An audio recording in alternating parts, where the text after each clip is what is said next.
Hello, welcome to the show. Saturday night, open panel chit chat. I hope everybody's having a wonderful Saturday so far. Eating some hot and spicy chicharrones. What up, heads and snails? What's up, in Texaco? How you doing? Hit that link, Shane. Just old school chit chat like we used to do back in the day. Hang out for a while. What up, Daniel Berry? How you doing, Daniel Berry? Appreciate you coming in, bro. Anybody wants to hit the link, it should be pinned at the top of the chat on the main channel. What's up, Ella Jeffrey? How you doing, Ella? All right, Dougie Doug. What's up, Dougie Doug? How you doing, Doug? Figure we do it some old school chit chat, Saturday night style. Anybody's welcome to hit the panel if they want. Don't really have a topic. Make sure and take the time to connect with each other in the chat. Y'all check out Dougie Doug. He goes live every day, almost all day long. Got a great little community over there.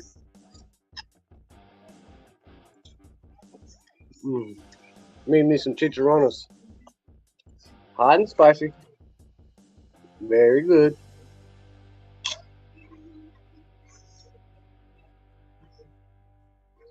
I gotta run and get cigarettes real quick.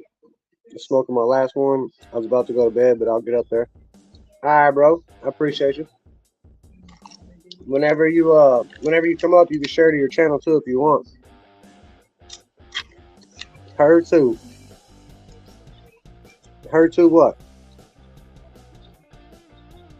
Abby got her a laptop today. She's playing with it.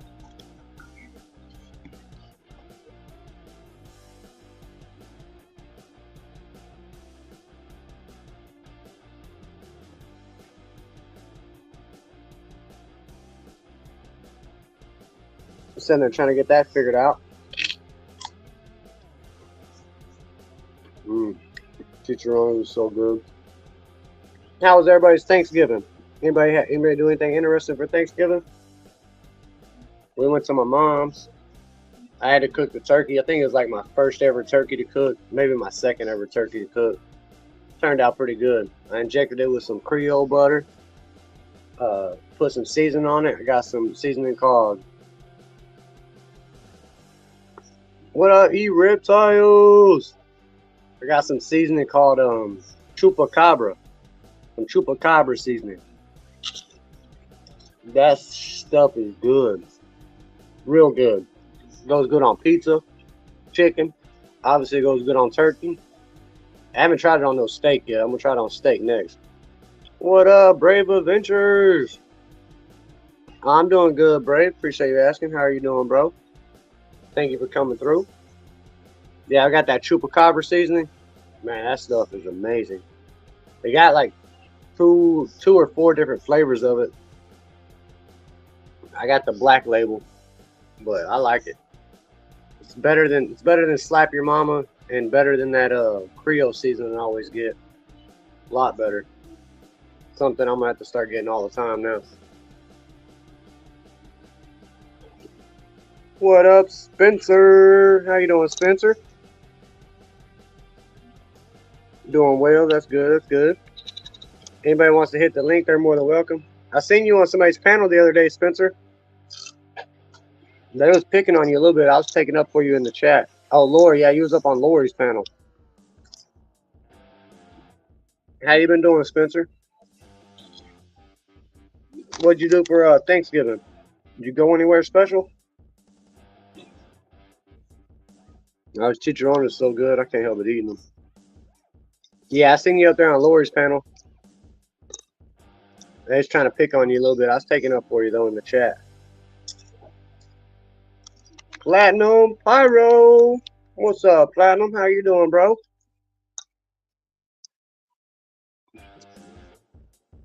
Anybody wants to pop up on the panel, they're more than welcome. The link's pinned at the top of the main channel. I did the same thing, bro. How about that? I ate turkey and watched football. But I had to cook the turkey. It turned out good, bro. It was juicy. It was extra juicy because I injected everything. Hello, Ella.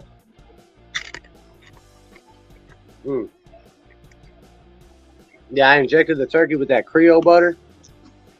It's probably one of the most juiciest turkeys I've ever had besides the deep fried turkey. It's probably one of the best ones I've ever tasted. No?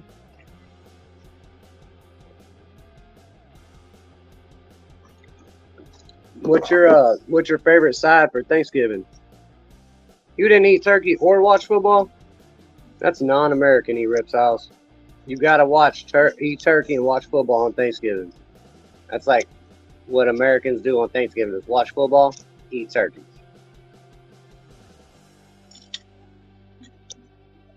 What'd you do for Thanksgiving then? Sit around eat bologna sandwiches and ice cream?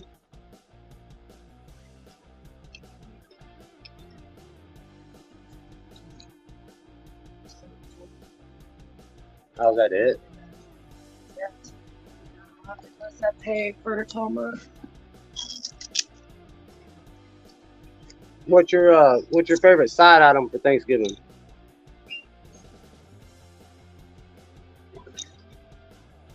Green beans and mashed potatoes. I think I like. My mom makes some pretty nice pea salad. I never eat turkey. I ate the good stuff and watch nothing. Played some game. You playing Candy Crush again? Probably just limping around. What up, Susan? How you doing, Susan? Appreciate you coming in. Good evening to you as well. Anybody wants to hit the link, they're more than welcome. You still playing Candy Crush every day?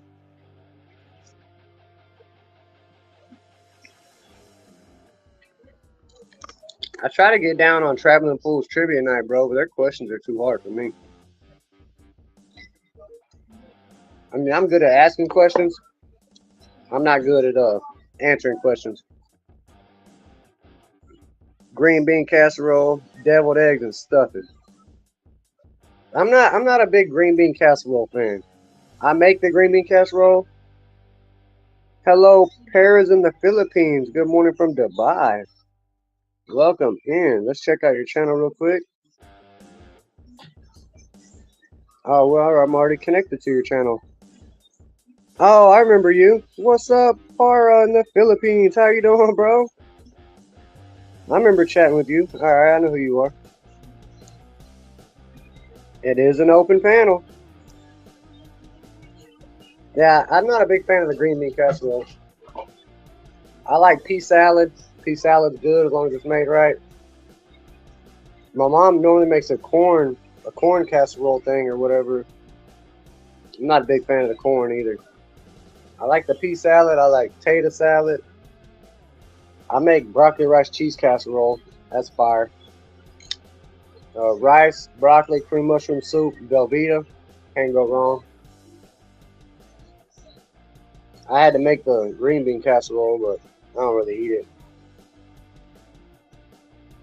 Right? Yeah, they are smart as fuck over there, bro.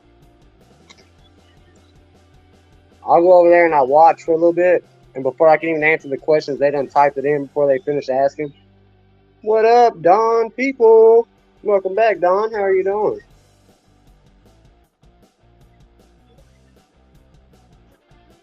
Good morning. Good morning. Good morning. Good morning. Welcome back, Murph. How are you, bro? I'm good, my man. How are you? Oh, I'm pretty good. Yeah, it's only 9:30 in the morning here, so just waking up. 9:30 a.m. It's almost 11:30 p.m. here. I know, my man. I know. I just got dealing with a few scammers online. Are you on you're on Sunday over there already? Yeah, we're on Sunday. Yeah, Sunday. Back to work tomorrow. So slow day today. Right. Just sit around, get rested up. That's pretty much what it is. Yeah. Saturday for me is busy because I teach English. Or I teach English online to kids that can't afford English teachers. And it was a case that as you can hear by the voice, I spoke for nearly 15 hours. So you teach English online to kids in Dubai? What up, Shane? We got echo. This is my friend Shane from Heads and Tails. Yeah, up, yeah. brother? Just hearing an echo. That's all. It came when you came on. It could be my bad. It's happened like that before, where the host Yeah, exactly. Yeah, creates the echo somehow. it's just audio. It's just audio. You know what I mean? Let me drop down and come back up and see if it's on my side. Well, it's good now. I've It's good seen now. that before. It's fine. It's fine. It's fine. No problem. Yeah, Yeah, give me about 2 seconds. I'll be right back. all right.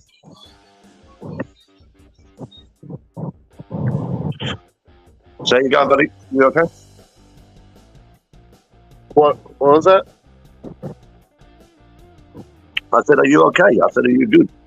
Oh yeah, I'm good, man. I'm driving back from the gas station right now. Oh, well, there you go. We call it a petrol. We call it a petrol station. We don't call it a gas station. That's because I'm Irish, not American. All right, is that any better? Yeah. Yeah, you're good. Well, You're good. No echo. All right, great. I've seen Up in the Air one time. Him and Weed Hopper were doing a live, and they kept having an echo. And Weed Hopper kept leaving and coming back, leaving and coming back. He was the guest. Finally, Aaron left and came back, and it quit. Yeah, So it's it just kind of taught me that the echo can come from the host from time to time. because you heard people. Or maybe I just like repeating myself a lot. Again, A lot. again, A lot. again, and again, and again, and again. Yeah. So how have you been since the last time we talked? I've been good. I've been good. Like I say, I'm dealing with some scammers this morning. Yeah, I love scammers. Oh, fuck me. Oh, it's unbelievable. I went on Jeff's channel, Jeff Epstein's channel, and he was pretty much slagging off on the whole of Asia. Yeah, don't go to the Philippines. He's in Indonesia at the moment. I love Indonesia. I go, you love wherever you are.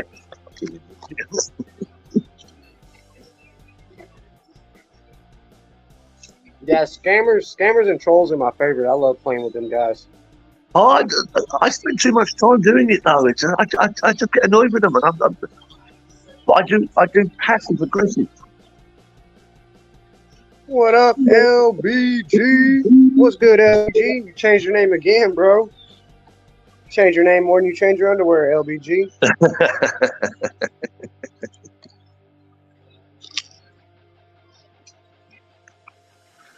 Yeah, I know. I've been laying off of the regular style live streams, but we're gonna slowly start getting back into it. I've been playing that game a lot during the day, so we're gonna work our way back into our regular live streams at night. Yeah, it's just it's a case that I even stopped. I didn't even do a live stream yesterday, and I normally do because there's just been a shitload of work going on in the UK at the moment that I need to really have a word about, you know. But You can almost do your job on live stream. I'm still trying to get because every There we time go. I open my mouth, people say I'm a far right fascist.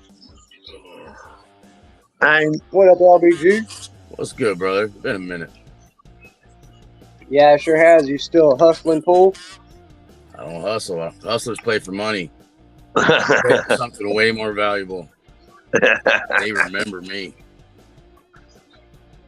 You play for pride? That's what I'm saying, right? What's more valuable than money? 14. Remember me.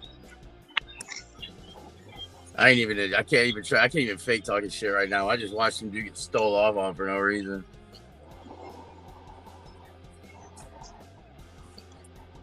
Crazy. But whatever. Good to meet y'all. What's up? I don't know.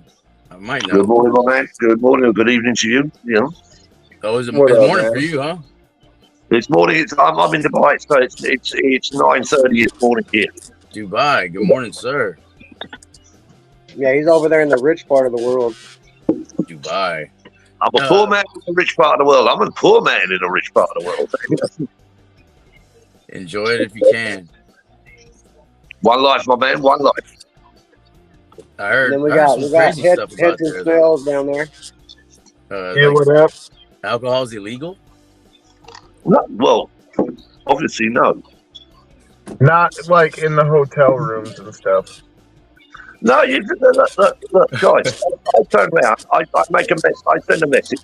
I get a case of beer delivered to my door. Done. It's not illegal. There's bullshit about it's illegal. I read it in a skateboard magazine. I mean, skateboarders, we kill brain cells for a hobby. Ain't no telling what they were talking about. Nor they didn't know what they were talking about.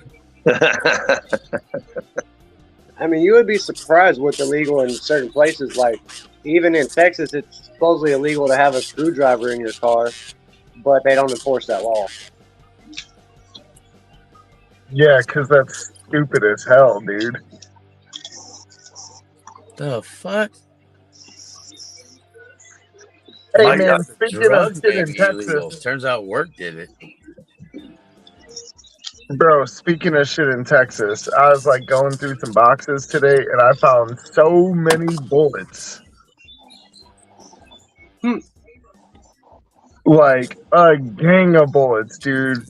There was some 357s. There was some like, I don't know, some smaller 22 rifle bullets. There was a 30-06, a bunch of 30-06 bullets. I was like, dang. A bunch of 9mm, and then there was a bunch of weird rounds, like these, like, I don't know if they were like training rounds or what they were, but they had real weird tips on them. Those were 9mm. Blanks. I don't think they were blanks. I think they were like, it was like a rubber tip, like rubber bullets or something. And then a bunch of shotgun shells. What caliber? If you shoot somebody with a 9mm with a rubber tip, it's still going through. Yeah, that's what I thought too. Thank you for saying that. I get so sick and tired of people talking about, oh, well, if I'm gonna get a handgun, I got to get a 45, fucking 9, blah blah blah. Like nobody ever says the caliber that they got. Like it's not like, oh my god, I got shot by a 45. It's fuck, I got shot. That's for my right, I'm a sniper. I'm an ex-sniper from the British Army. Right so on. I always caliber, and when someone thinks that it's on a bullet, I look at it and I go, well, hang on a minute, I can do something. I can cross-head it, or I can put mercury tip in it, or I can put a cyanide tip in it. Make that thing fucking spread when it hits. You know what I mean? I understand. So the first question to me is, what caliber? Yeah, fuck whatever caliber it is. You should put enough 22s in somebody, they're gonna fucking run and get religious. About, oh God, oh Jesus. Yeah. I'm 57. I'm retired from the army, and plenty of people try to kill me, but I'm still here. Clearly, getting rough and tough. I mean, a 22 is more likely to kill you than anything else because it's going to go in there and just bounce around and fuck up all kinds of shit. Yeah, all I can say is that 30-06 was a pretty big bullet, bro. I got shot. It's just going to go right through and make a hole in you. 22 is going to go in and bounce around. I got shot. 22. I got shot in the next year in Belfast. In 1980. What up, Sean? How you doing, Sean? What's up, Randy? RTX Barbecue. God damn it. Stop. Moral of the story is that I may have some extra guns somewhere around the house. In your house? You not know Are they like your wife's dad's boxes or something? Yeah, it's Tamara's stepdad stuff. He was in the Navy, and then he was a cop, and then he died like 10 years ago. So like nobody touches his stuff. You find them guns, Buck, and keep them family. Oh yeah, dude. I was searching all day. I'm gonna find these things, man. God. Open the one box with bullets. You're like, there's got to be guns. Bro, it was a big crate of bullets. I was like, man, I find these guns, we're gonna have fun for a while. Hell yeah. It's funny. Oh goddamn! Looks like the fucking Redneck Brigade just showed up. I'm gonna go in and see if I can't get beat up over a pool table. I'll check in back with you here in a little. You gonna be up for a minute? Yeah. A little while. Right. If I do get back up in there and come back up, I got you in my earbuds. I gotta mute so the music don't fuck you over. Right. I got you. All right, bet. I'll be back. All right, man. So you went through a bunch more boxes. You didn't find anything? Nah, man. And I found like this big gun case too, and I found a gun safe. Opened both of them. Got into the guns already. You got a mystery on your hands now. Yeah. I know. Did you ask her about the guns? Yeah, she'll know. Typical woman answer. Beats me. Yeah, like none of that ever phased her, so she just, I don't know. Well, being raised in Texas, you're like, oh, there might be guns in the house. She's like, duh, stupid. Yeah, I mean, we got like a rifle and we have like a little revolver. But dude, some of these bullets look pretty cool. I was like, oh man, there's some cool guns around here somewhere. I wonder where they would be. Were you looking in the attic or what? We ain't got no attic. No, bro. That was in one of the sheds. So I was like, I looked through the sheds trying to find stuff, but man, there's a lot in there. So, yeah. So it could just be a search and destroy eventually. Yeah. It's just with me, when it comes to the weapons and it comes to things like that, I look at the security of the weapon. And I did that. My granddad was a police superintendent in the Irish police force, and I remember waking up as a kid and I'd open the cupboard and there'd be bullets there. Okay. So me as a kid, I used to turn around and I used to go and throw them in the fire. And my granddad was coming around and bang, bang, bang, bang, bang, all over the house. I was clearing them out, Yeah, what do you leave them there? Yeah. So when it comes to weapons, like I've got a CPO job going on Tuesday, and I've already cleaned it and secured the weapon to make sure that it's fine and everything else like that. I'm one of the few people that can help. So I treat it with so much respect. I think my lady's sister already got all the guns though, because she's a cop and like she was real close with him and stuff. So yeah, so she would understand. Sure she already got them all. Yeah, she'd understand it. She'd understand that when you've got a weapon, it's you have to ask her. That way you're not sitting there wondering and wasting your time looking for hours on end. Hell nah. Because here's the thing: if they are there, then she gonna be like, "Oh, did you find them? Blah blah blah. I want them." Nah, I ain't telling her shit. You can slow play it, bro. Be like, "Hey, did Dad happen to leave you any guns when he passed away?" Hell no. Yeah, he left me. He left me a 30-06 and a 9mm. Like, all right, that's cool. No. Just all you do is you put the rubber tip one. You know the one that you can't see. You put the rubber tip one when she's having dinner. You're having dinner with her. Just put it on the fucking table and go, "Excuse me." Yeah, that's smart. Separate some of the bullets and be like, "Oh yeah, I found these ones," and that way. Hey, sis. Right, that way if they're like, "Oh, I want those," I'll be like, "Oh, okay, here you go," and I still got all the good ones. Trade. Right. Oh my God, trade. Dude, some of these looked like they might have been like, I don't know, like almost antique bullets, bro. Like they might be worth money. Like they were still in the boxes and stuff from like, I don't know, they're old. I mean, bullets nowadays are worth a lot of money. Ammunition goes up every freaking day. Yep. Yeah. Yep. You can reference if you've got the box. They'll have an ID number on the box. You can reference them, and you can see there will be people that will buy them. Yeah. That's cool. I might do some of that with a few of the boxes that are Yeah. completely unopened and stuff. Yeah. Just Google the ID on the box. Google the ID on the box, and then they'll show you sellers that can turn around and buy. That's kind of cool. Yeah. I'm gonna still wait though, because it's like an adventure right now. I'm on a scavenger hunt trying to find a random gun somewhere. Right. Because Dude, I think they got the rifles, because it'd be hard to hide like the rifles and the shotguns, like and they had a big gun case and it's empty, so I'm pretty sure they got like all the easy ones. Right. But I'm right. betting that 9 is somewhere. I'm betting that 9 somewhere, and that 22, because that was a 22 pistol. That wasn't a rifle bullet. Yeah. So were they 22 shorts or 22 longs? Shorts. So yeah, that's probably like an old German revolver or some shit like that.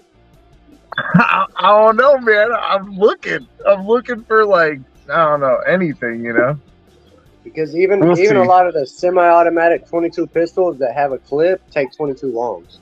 I would Not love to very find many that things 30-06 take though. That thing is cool, man. Yeah, but if Oh, you've and- got the 22, if you've got a 22, it can also go into what they use in the pens.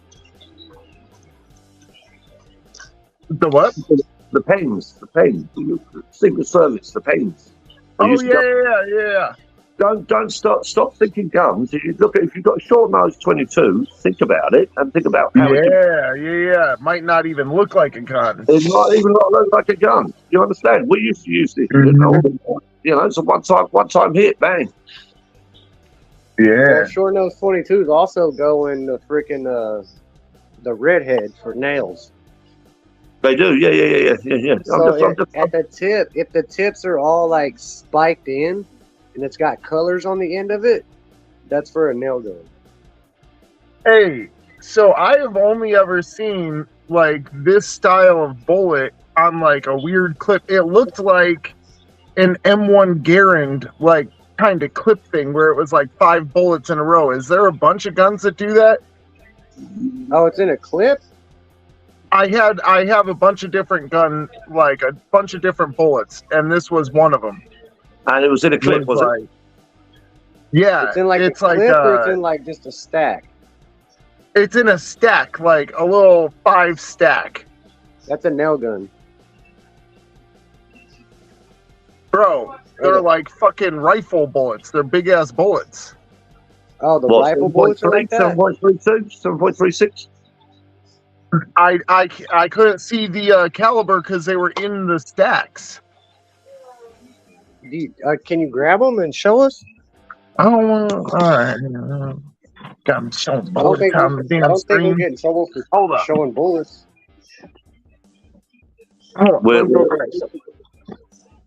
We're on a mystery hunt. We're not doing anything other than a mystery hunt. Right.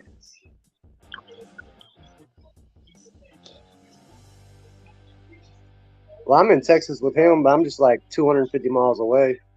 You're all the way in freaking Dubai. I am. Unfortunately. Are you ever going back to the Philippines, or?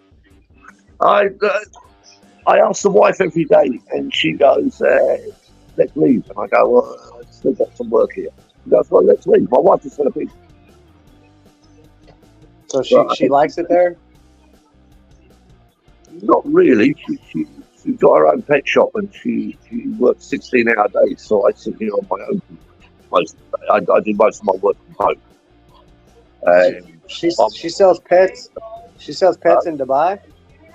She sells pets in Dubai. Yeah. Oh, that's pretty cool. What kind of pets does she sell? Everything and anything. You know. She regularly brings me home stuff. So look, I'll show you Pootie. There's Pootie there. His name is Pootie because he's known as Putanginamo. That's his official name. Putanginamo. It's his official name, but Pootie for short. Hello, little bit. How are you doing? Yeah, so Shane here is a snake breeder. He's got his own little pet shop. Reptile breeder. He breeds rats, reptiles, lizards, snakes. Yeah. That's brilliant. That's brilliant. You know. So that's kind of cool. Your wife has a pet shop, and he's a snake breeder. She goes down to Sharjah every week and just buys stuff. Just buys whatever is available, and then sells it on as a premium. So she don't specialize in any certain type of pet, just pets in general.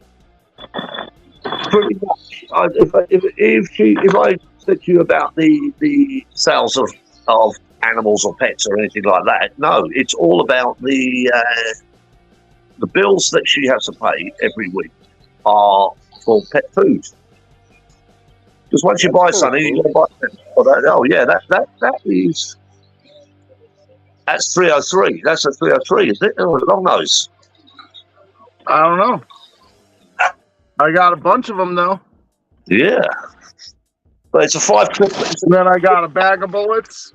It's a 5 clip. Just mixed bullets in here, dude. Like,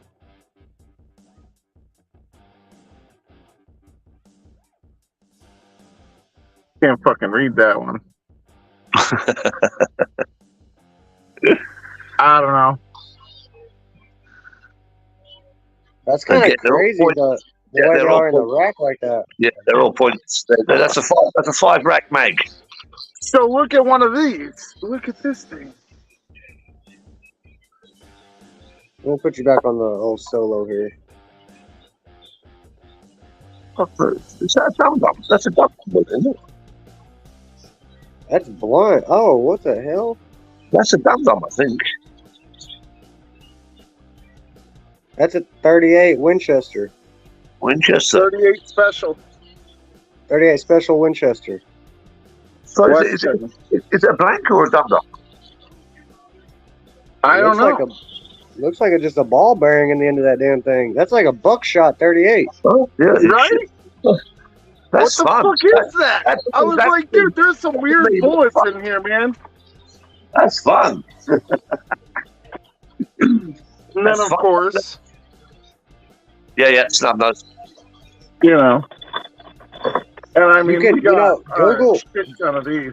Oh, Google has that picture search now, so you can always take a picture. And I got a few Google. boxes of these. Well, you've got the make, you've got the label, you've got the date. So just Google them and you can sell.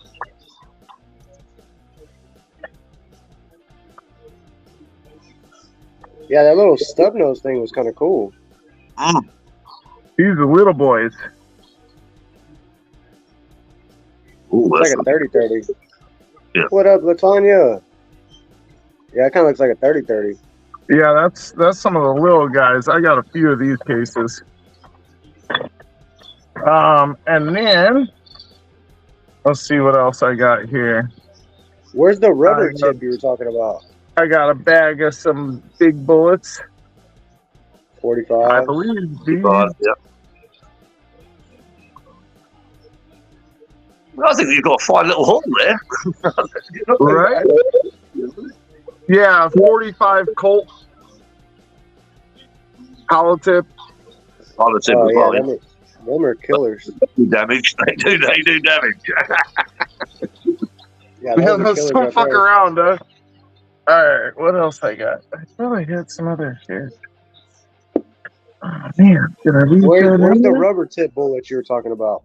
It's hard. I also left the 357 Magnum bullets, too. And that's got a cool case. What are these ones? I don't know what these ones are. I can't know that. I don't know that at all. Yeah, this is an old ass bullet, I'll tell you that. What does This it say one the has not caliber been is well preserved. What does it say it is on the bottom? I can't read it. It's all fucked up. Let me try one of the other ones.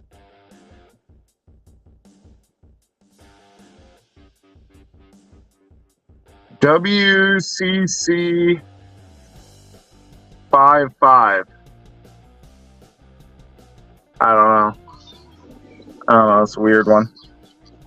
WCC 55. Yeah. Google it. See what it is. I don't recognise it. Yeah, I don't recognize that either. That's kind of Oh. crazy. Yeah. But yeah, these are the weirdest little bullets, man. I don't know. Some of these are real cool. Some of them real weird. Look at this old motherfucker. Well, Ooh, I've seen nice and 22s that have birdshot on them. Oh, that's kind of That's crazy. a cool one, bro. This is a cool ass bullet right here. That thing, I feel like it was knocked out of a rifle in World War II. I'm probably wrong, but you know. You might not be far off the track there, you know.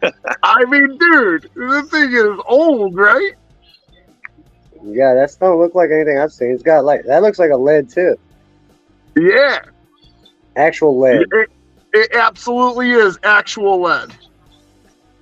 Lead, and it looks like, I don't know, brass behind it or something.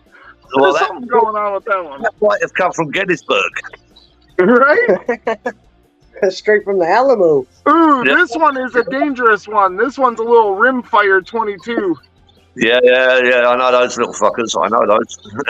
Yeah, that's dangerous. I don't know why that's in this bag. That's a 22 long though. I mean, luckily, you know, being 22, it'll probably just shoot the casing at me. But still, if it goes off. Well, I mean, worst thing you can do is hit it with a hammer. Right. I used to do that as a kid. But that's crazy, right, dude? These things are awesome. I don't know what's up with these, but hell yeah. Yeah, but Yeah, that's before we went woke. All right, let me go and Right. try to find those other We ones used, real to, quick. we used to do redneck shit like it was going out of fashion, and now now it's everything. Is you've got to protect. Get out of it. Yeah, we used to put gasoline in a Coke can and light it on fire and watch it burn. The fun part is when you go to stomp out the Coke can and the fire shoots out the end of it. Yeah. You learn grew up in- real quick you're not going to stomp out fire with gasoline in a Coke can. I grew up in Ireland, and we used to bring in the hay every year, and the hay barn would be about 50 metres high, full of hay, and we used to cycle bikes off the top of that into haystacks down below. That'd be fun. Oh, it was brilliant. It was brilliant. Well, we used to literally drag our bikes all the way up to the top, put a plank on there, and cycle off. And on a haystack down below, we just landed the haystack. We should have been dead. Yeah, them were the good old days. What up, down with it? You know, a lot of people don't realize that hay, if you stack it up wet, that it'll spontaneously combust. Yes, I know. Silage as well. Silage. You gotta be country to know that stuff. You got to be a redneck. I was watching a show. Hold on, I'm gonna try to plug in this heater real quick. But I was watching a show about aliens, and they're like, "Oh, we had this mysterious hay fire. We baled all this hay and we stacked it up, and it just randomly caught on fire. It's got to have something to do with aliens." It's like, no, you stacked a bunch of fucking wet hay up, and the shit spontaneously combusted. That's what hay does. You should know better if you're a farmer. Like, is this your first farm? Is this your first frickin' hay bale? Some of them alien shows I watch, like it's actually called UFO Cowboys. That show is fake as hell. Is it? Oh, that show is so freaking fake. It was interesting. I ain't gonna lie to you. It was entertainment purposes only. It was interesting, but it was too scripted, too set up, fake as shit. Yeah. I don't subscribe to that shit. It was a good watch. I'm not gonna shit on the show all the way because it was a good watch. I watched the entire season, all like 8 episodes. I have multiple boxes of these, All right, let me put but you I back on also the, have some different style ones. That might be worth some money right there. That's money. That's money. That's like collector stuff right there. Yeah. And I mean, Yeah, Skinwalker Ranch about the same thing, but Skinwalker Ranch was a little better than the UFO Cowboys. Right. Look after those. That's money for you. That's money. That's money. Fucking hell. Stub nose too. Yeah. Those are real lead and brass. Those Oh, are yeah. definitely old school. They're old school. They're old school. They're snub nose. They're snub nose. You know what? Why we used to have those originally when I joined the army is we could actually cut them and splice them, so we could actually then put shit into them. So we put a mercury tip, or a cyanide tip, or whatever we wanted to put into the tip, we could do it. So even if we just marked you, we could actually do it. So that's the reason why they made bullets like that, so we could actually turn around and alter them ourselves. But yeah, I have a few boxes like this. Hello, Janetto Gaming. I got another Hey, box, Janetto but when I Gaming. went out there, I left my lighter in here, so I didn't have a light with me. It's So I probably was just like feeling through the box of bullets. Hello, Randy Jean. How you doing, Janetto? I just connected to your channel, made you moderator as well. You can connect with other people in the chat. Out there picking up bullets by feel, that might be a bad idea. Right? I'm trying to see if this thing says any year on it or anything. That's old, bro. That looks 60s, like with the packaging. Like you just need It says lead bullet high velocity. right. So it is real lead for sure. 158 grain. It's not that much, actually. Now 357 at 158 grain. That's loud. Yeah. And they're magnums. I remember the first time I ever shot a 357 Magnum, bro. That thing wore me out. Like, I'm gonna go after see if I can grab another one of these. Kick. well, after 2 shots with the 357 mag, I was so discombobulated because I didn't have earplugs or nothing. I was so discombobulated myself. The next 4 shots, I didn't know what the fuck I was shooting at. I went with a guy in Saudi Arabia, and his son was in the special forces, and he turned around and he said, "Hey, do you want to come over to America and see my son?" And I said, "Yeah, that's no problem at all." So I went over and I went with him and we sat there. And his son said, "Hey, I've got a 50 cal." I said, "What?" He said, "I've got a 50 cal." I went, "Well, if you've got a 50 cal, I want to fire. I want to be fucking at the end of it." So turned around. A pistol or a rifle? No, right, full on ball rifle. He was military, and he had a full 50 cal rifle. And I went, "Oh, I want to Got these ones too. And I've never seen a kick like it. I've never experienced a kick like it. Super X. That looks that definitely looks old too. You've got a lot of money there, my man. Damn, you got a lot of money. And these ones say I'd buy those. I'd buy those. 158 gram also. I don't know if this box has ever been opened. Well, don't open it. That's what I got down with it. I got a Canic TP9 Elite. You can look that bad boy up. It's like a almost $1,000 handgun. Yeah, I got a Canic TP9 Elite Combat. It's got a threaded gold barrel. Oh, that's nice. Is that hollow point? Hollow Them point are cop again? killers, bro. Oh, they're worth a lot of money. Yeah, this thing will fuck somebody up, that's for sure. Oh, yeah. That's a cop killer. That's a anything killer, dude. Well, that'll go through a chest. Whatever it is. Bulletproof vest. There you go. That's what I'm thinking of. Those hollow points on 357, that'll go through a bulletproof vest. Think You ain't so? stopping that. Oh, definitely. I would have thought the hollow points would have lost some momentum. It's close quarter. It's close quarter. Yeah, it's close quarter. Yeah, I like it. It's real nice. I've never really even shot it that much. It's just I wanted a handgun, for home protection. And instead of just getting a off-the-shelf $200 9mm like everybody has, I figured if I'm going to have a handgun, I might as well have the top-of-the-line one. And then I got me a extended 32-round clip. So if I'm going to bust somebody's ass, I got like 50 rounds in 2 clips. Look, the way the world is going at the moment, you did not make a bad choice. Yeah. Mm-hmm.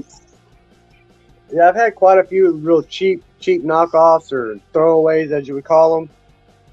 And I didn't really want another one of those. I was like, if I'm going to have one, I want to have the one. See, this is the one I want to find. This is the real gun I want to find. It's the one that holds these freaking bullets. Yeah. Yeah, you find that old nickel-plated 357 mag revolver, 6-shot, Ooh. stub nose at that. You have to wear earplugs to shoot the damn thing.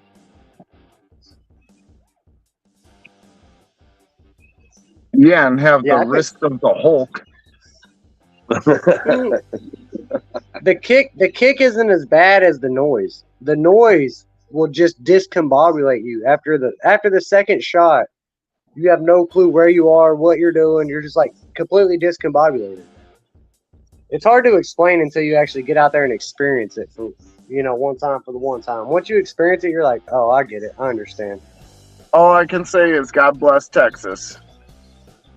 Right?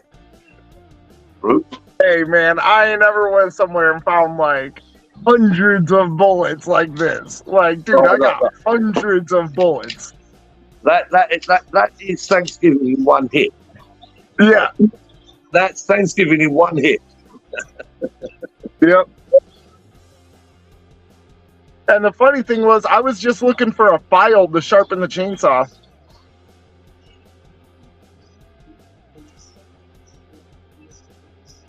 That's the way life works. So I got these right here. They're aluminum case. Ooh.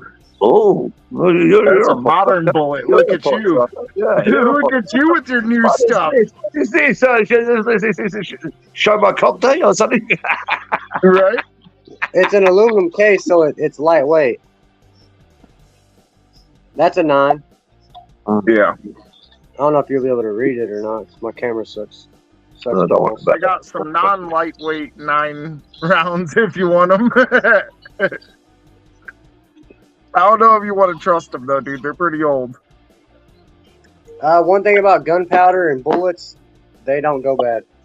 I'm gonna grab that. Unless, of course, your life depends on it, and then, Well, look, all you do, first and foremost, you turn around, you take one, and you open it, and you see, and you look. As long as they've never been wet, they're not going to be bad. Well, I don't know. I hope not, but hold up. It's just, look, as long as the pin is right, you're okay.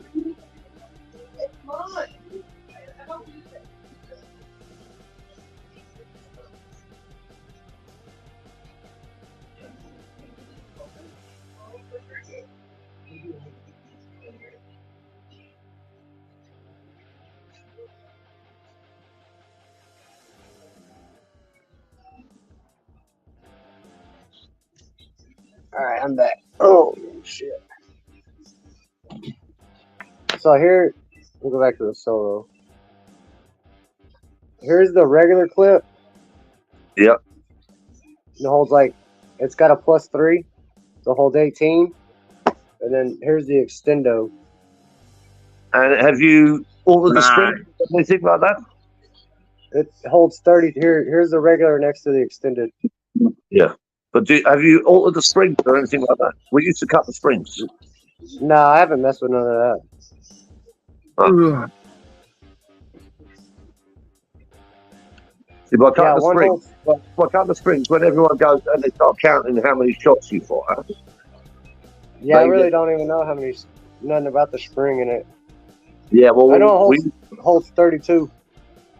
used to cut the spring. So if you look at shot counters, they go, oh well, he's only got seven rounds in that cartridge. We'd have 9. Right. Well, yeah, but do you ever have feeding issues? That's what I'd be worried about. Well, I mean, I guess you can cut it and stretch it, right? You only take a third off. You're only putting 2 more bullets in the mag, Gotcha. right? You're only taking a small amount off of what you're taking on, and you turn around and then when you've got shot counters, you turn around and sorry, I've turned my camera off for some reason. You're only getting this much out of the mag. You're Nice. not taking much out, but all you're doing is enough to put 2 extra. That's a very It's your dumbass red dot. Yeah, it's a green dot and a flashlight. Oh, And it's got a holographic on the top. Yeah. And it's got this goofy ass handle on the side right here. I guess you almost can't see it because it's black. My finger's on it, so I'm pulling it back. yeah. This man put every bell and whistle he could on that thing. Yeah. And it's threaded.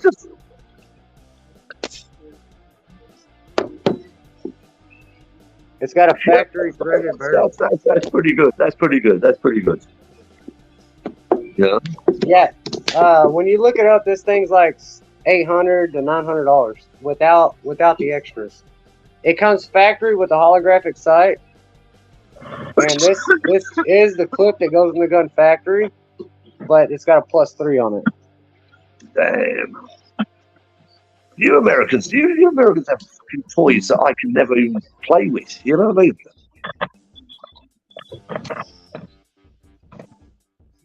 Well, sometimes. Depends on where you're at in America. Let's say you can order that on the internet.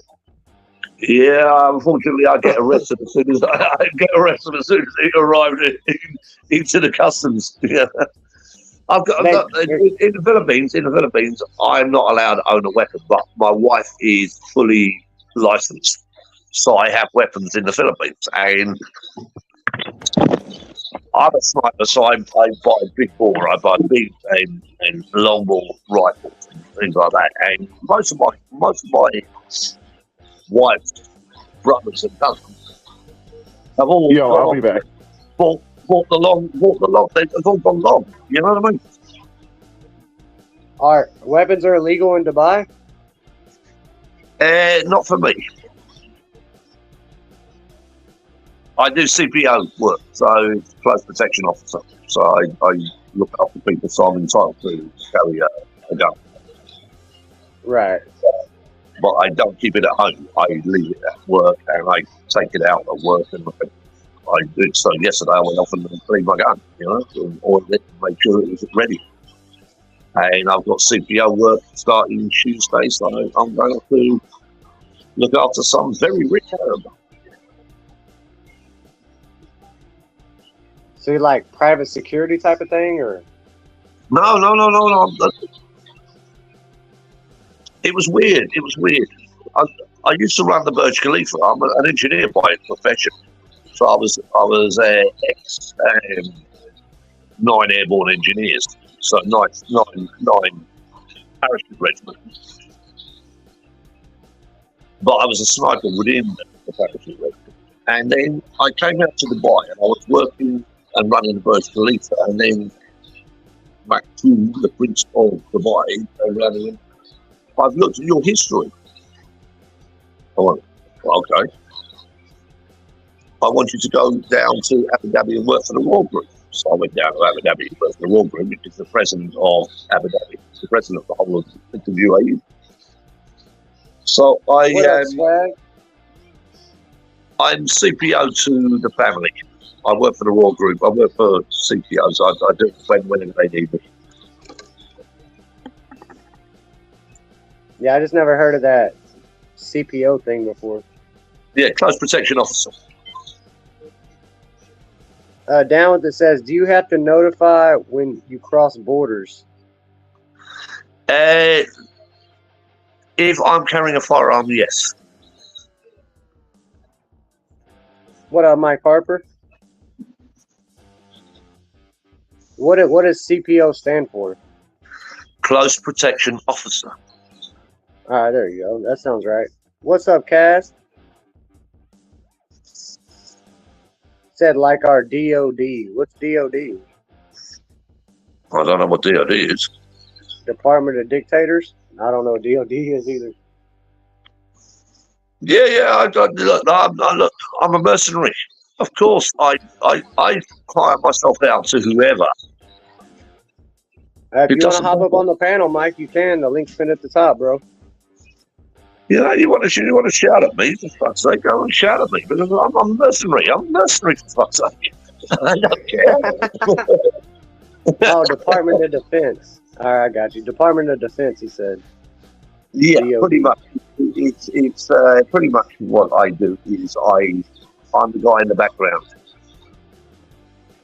Is it like private security or? Technically, I don't exist.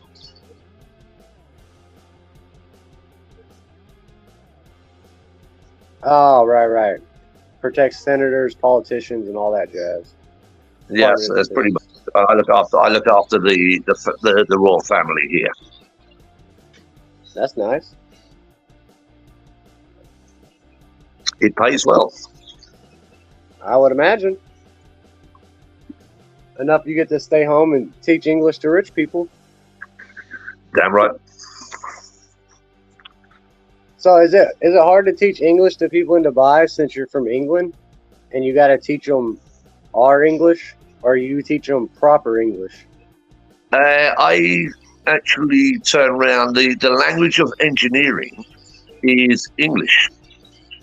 So if I turn around and I say to you, right, I want you to go and get a 13 kilowatt generator, and I want the full thing done, and they go, okay. So if I speak it in Arabic or I speak it in any other language, they come back with a 13 kilowatt light bulb.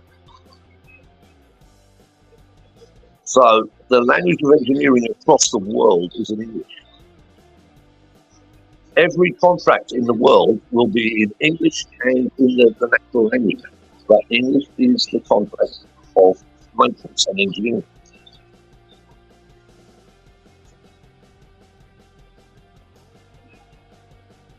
So do you teach the imperial system or the metric system?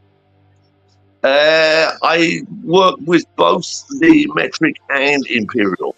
It's like with the same way that I take the regulations, I use the British standards and the American standards, and I meld them together. I bring them together to try and figure out how.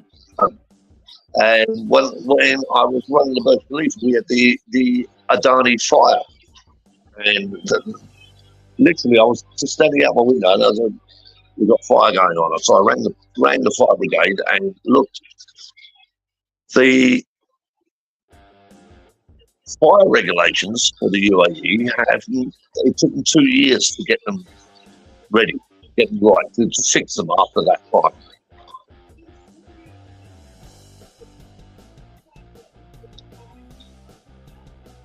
Now imagine it'd be kind of hard trying to teach English when you speak actual proper English. You gotta teach the dumbed down version of English. No, I don't. It is a case of, if anything, my quest in the world is to teach English, and to teach it the way it should be, and teach it to explain it, and to talk about it, and argue about it. Be right or be wrong. It doesn't matter as long as you speak English. But you guys you've got some great vernacular, and I love it. I love it. You make me laugh. You know? Yeah, we got a lot of slang and words that I don't know. They don't translate real easy. The one thing I try and teach is that don't think that you have to speak like me. You just have to understand me. Right, right. Right? You don't have to speak like me, because if you go to the UK and you walk from one end of the country to the other end of the country, you're going to hear 20 different ways of speaking. Yeah, because everyone's got a different dialect, you know? Everyone's got different ways of speaking. All I try and teach is understanding of who you are, understand the word. If you understand the word, you're success. Just a common understanding of the language. Exactly. You know, that's what it is. You know, it's not a. I don't want you to be turning around and talking like me. I want you to understand what people are saying to you, and by understanding what people are saying to you, you then get a connection. What's the natural language of Dubai? Pretty much, it's Indian. Indian. Because the Arabic language, the average, if you look at the UAE, there are 50,000 Emiratis, naturalized, born Emiratis. In a country this size, all they did is they hood it out, and so they let the Indians run the place. So do you speak Arabic? Shway. A little bit. Shway. Shway. That means a little bit, right? Yeah, it's a little bit, yeah.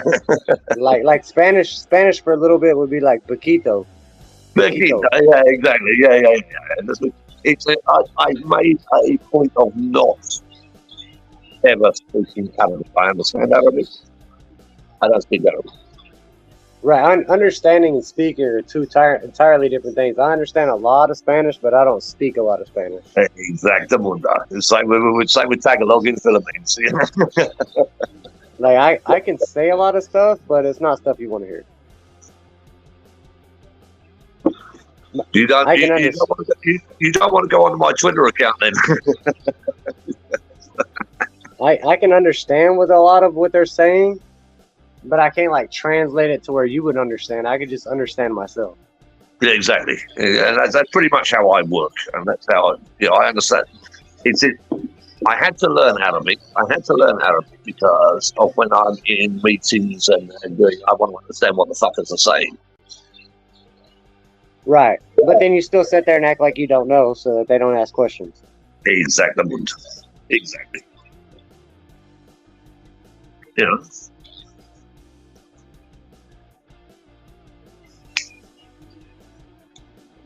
Yeah, I always kind of wanted to go to Dubai. Oh. If you ever get to Dubai, come and see me, and we'll tear the world apart. Yeah, I would need a lot of people to invest in that. We need some YouTube sponsors so we can travel to Dubai. Yeah. Well, I think we've already done the buy a bullet. The buy a bullet. Buy a bullet. Yeah, I speak construction sign language. Right down with it. Yeah. That's one thing that's real universal is hand signs. No, without a doubt. It's I can order a beer. As long as you're doing the right hand signs. I can order a beer in 700 countries.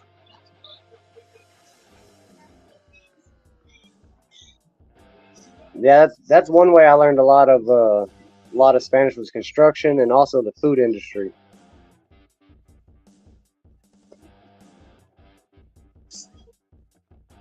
The food industry helped me learn a lot of Spanish and how to communicate between the different cultures. I caused a rat fest yesterday because I turned around. I said, I want to do a gumbo. Gumbo. A gumbo, and everyone went, yeah.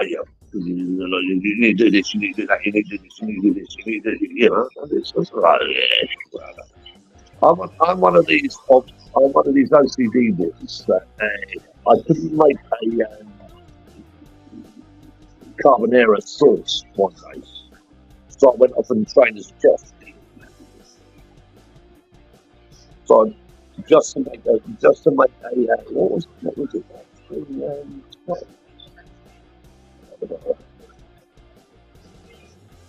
Hollandaise. Yeah. So I went off and became qualified as a chef just so I could make a hollandaise sauce. So that's how OCD I am.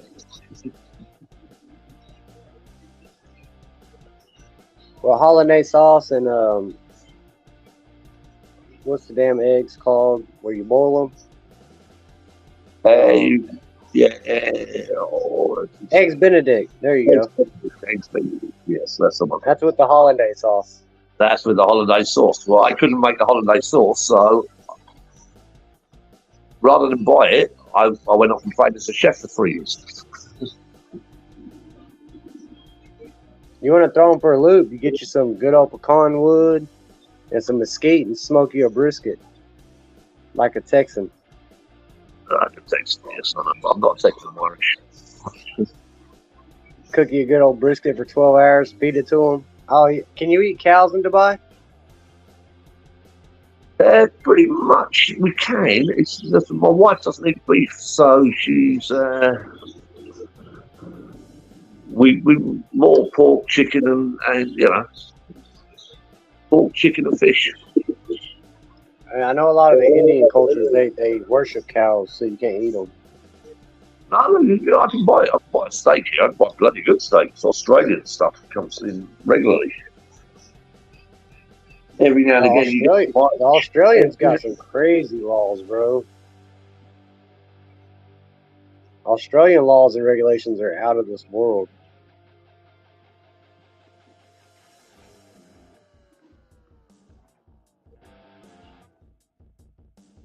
I'm not going to go down my preferred route.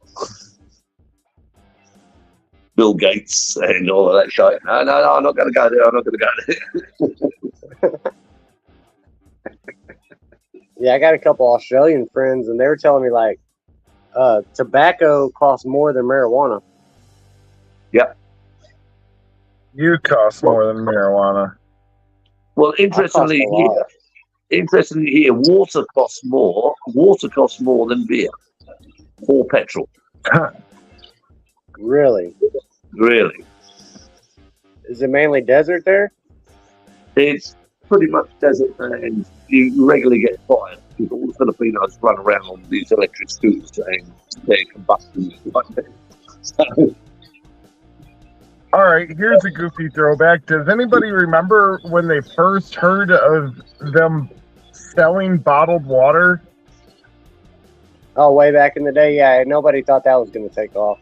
I know, it was like, dude, are you stupid? Dude, it comes out of the hose. Why would you buy it in a bottle?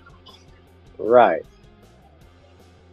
Well, Nestle were buying up towns, for God's sake. Nestle were buying up towns, and if you look at the meth problem in the USA at the moment,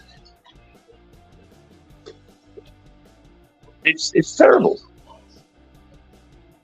And if you look a lot of people don't realize that your bottled water is just tap water from certain areas too. Yeah. Oh yeah, dude. You have to read the label on your bottled water. It tells you. You know what made me laugh? Where it come from. The fact that, like, okay, so Nestle has a huge bottling plant at the top of Lake Michigan. Right. I grew up on the shores of Lake Michigan. So all of our tap water was literally Nestle water. Yeah. Pretty much, yeah. It depends on the area of the Nestle plant, because here in Dallas-Fort Worth, the Nestle plant is Dallas tap water. Yeah. Yeah, spring fed, natural fed, or all that stuff matters when it comes to bottled water. Yeah, but the Nestle plant in Lake Michigan, that one's just taking water straight out of Lake Michigan. But there's like 100 trillion gallons in Lake Michigan or something like that. So, right. Well, the water I'm drinking here in that bottle I just showed you came from the sea. and it's gone through a desalination plant. It's gone through everything else, and that's how they bottle water here. We don't have any natural resources of water. That's crazy. So it has to come from the sea. It gets desalinated, and then we get given it. And the reason why we can't go to the tap and drink tap water, we have to have it bottled. You guys ever use the cellophane over, or like, what is it? What do they call it? Not cellophane, like cling wrap or whatever. Is it cellophane? Cellophane, cling wrap, same thing, pretty much. Okay. Plastic wrap. Yeah, plastic wrap. There you go. Thank you. So like you put a plastic wrap over a hole, pee around in a circle, and then put the cup in the center. Have the plastic wrap, drip the fresh water into the cup. I know what you're saying. Yeah, I know what you're saying. Look, Like filtering rainwater type of deal. Yeah, it like creates its own precipitation in there, and then what the hell is that? It's a cling wrap. So you turn around, you're out in the desert. You let the condensate run down, comes out and stops. Yeah, that's basic. Oh yeah. You wrap up a plant, and you take the condensation. That's cool. You just use a plastic bag. Turn it upside down. Put your glass or cup underneath it, and it will condense. It will condense. Yeah. Right, but that don't need to be filtered right there. Anything out of a plant is already filtered. Well, anything from condensation is filtered. It's naturally filtered. Right. Yes. That's why whenever they sell those bottles of smart water, they're like, "Oh, it comes from the clouds." Well, technically, because it's just condensation. Yeah. So all water comes from the clouds eventually. I'm a terrorist on Twitter, so it's a case that I go and I say things that are not politically correct. And all I did the other day, I said, well, okay, let's look at net zero. And I just took a picture of the amount of planes that were flying over England on that day. And I went, I think we might have a problem.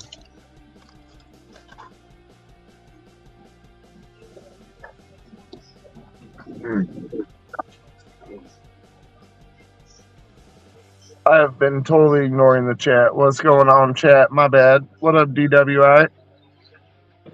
I know they've been saying anything for a while. They're sitting here probably trying to figure out what the hell is going on. Yeah. We went from bullets to government to water. And there you go. You look, and isn't that what a bar is meant to be? You're right. That's what Saturday night shenanigans are all about. Yeah, right. We talk about everything and anything, and we just enjoy each other's company. We have all an opinion. Yep. So so it's what a bar is. Hey, and you know what? We all like to see guns and bullets. That's just cool shit, You're like, in the house. Well, when you were gone, we learned that his wife owns a pet store. Oh, dude, that's awesome. Yeah, I told him that you're a snake breeder. And a reptile I'm quite the animal connoisseur myself. And a rat breeder. She runs a pet store. She's in charge of it. She owns it. I set her up about 5 years ago, and she's turning around. She works 16 hours a bloody day. Heck yeah. Oh, she's committed. She's committed. That's cool. Where's the pet? What country is the pet store in? England? Dubai. Oh, it's out there in Dubai? Dang, yeah, that's cool. Paws and claws. Paws and claws. Google it. Paws and claws.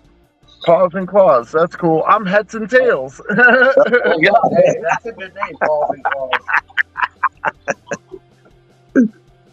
Yeah. We've got two guys working for us who are Filipino at the moment, and I call them the Muppets. Do you guys ever get any like sales for people wanting ball pythons out in Dubai? I don't know what the market is out there, if it's like a big market or not. Send me an email on jm.murphy@outlook.com. Yeah, for sure. And I will put it to her because I don't get involved in the business. Look, Right. you understand?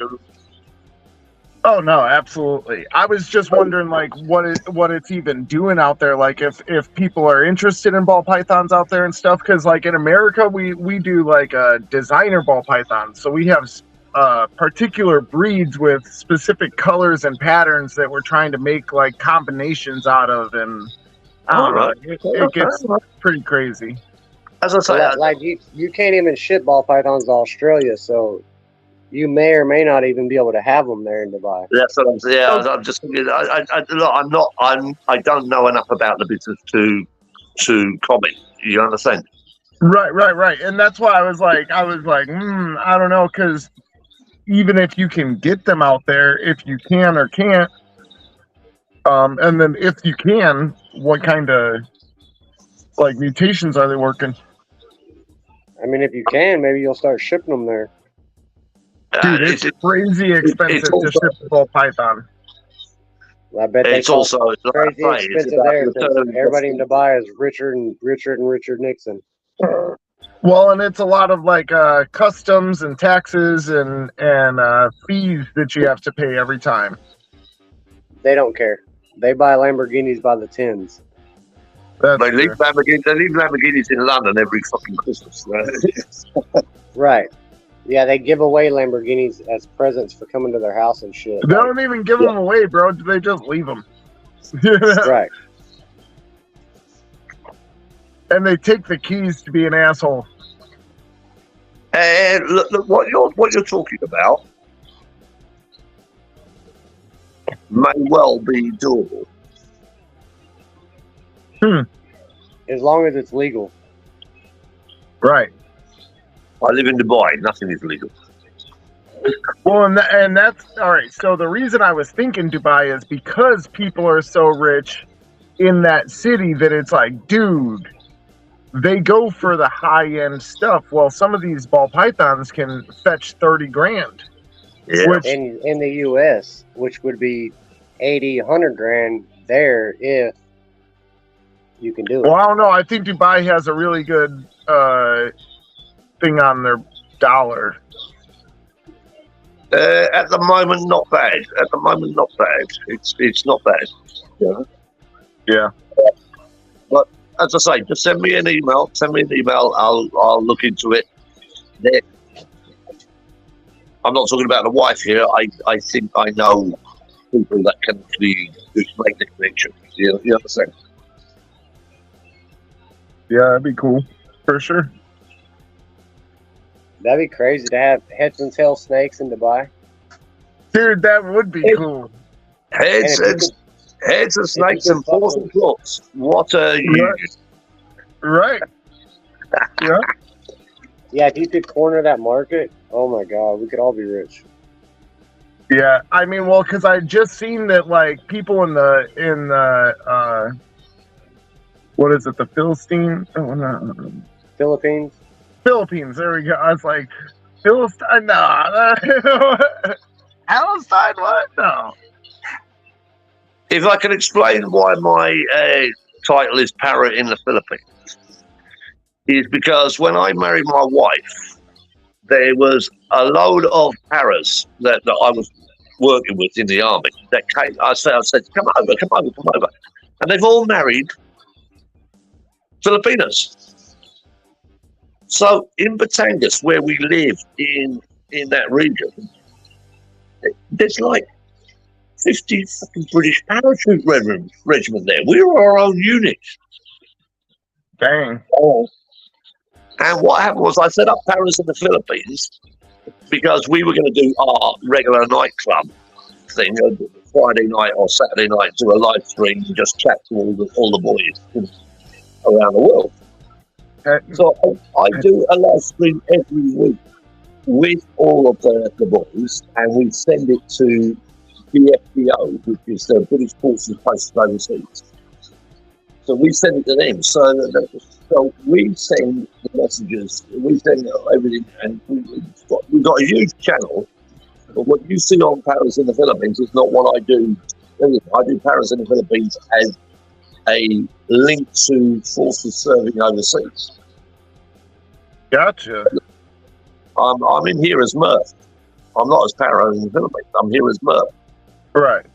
So the Para in the Philippines tag is we record once a week and we send them to BFPO. So all the British forces posted overseas. That's cool.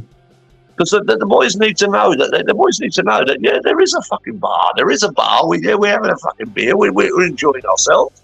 Yeah. We're doing things, and you're coming back soon, motherfucker. So get your ass back. Okay, so where were you like born and raised? I was born in Ireland. Nice. I'm look. He's just waiting to do this. There you go.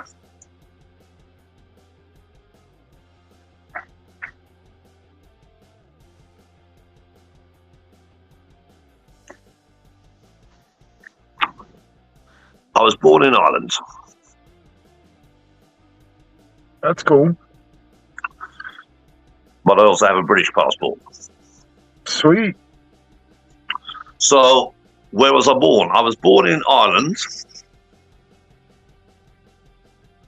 And I got my British passport from serving in the British Army for 16 years. Nice. So it's done. And the only reason why I'm not in the army now is I broke my leg on a parachute jump. So,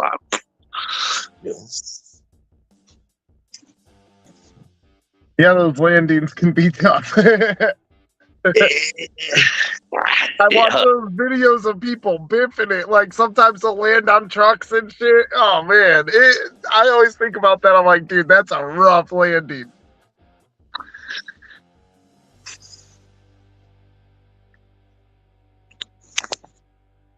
You're hitting pretty hard.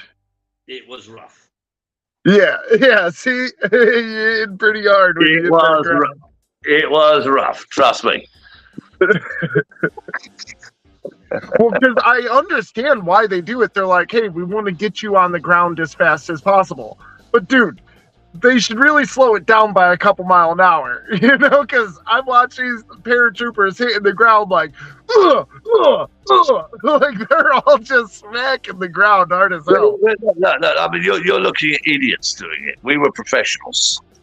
And even professionals can get it wrong. Well, they are, yeah, it's usually training videos. But those are the best ones, you know, you get to the fails always happen in training. Well, no, with me, it was a case that I engineer, so I have a big pack in front of me. Mm-hmm. That's attacked, and I've got to drop that literally about 20 meters before I hit the ground. Yeah. So I dropped my engineering pack, and it goes on the lanyard, and then wind caught me and dragged me and brought me into a rock. Right. I spent 20 years looking back and said, could I have toggled left or could I have done this? I did. You go through every right. You go through every scenario, but the end is I've got a metal pin in my leg. Right, you relive that scenario over and over too. Yeah, because it's a mistake. Right. Now, was it the wind that got me, or was it you know? But whatever it was, I was not operational. Yep. And if you're not operational, you're no fucking good. But I will actually turn around and say it was one of the best weekends I ever spent. Because all the boys came over and they turned around and said, give, and they all gave their pens. So I spent a weekend on morphine. Damn. I just every time I go, wow, look, I can see blue bunnies. Yeah, there you go. Done. Yeah, you're okay, mate. They couldn't because it was an operational issue. They couldn't get me out for 2 days. So because they couldn't fly a helicopter in, so 2 days. So 2 days, I just stamped. Boom.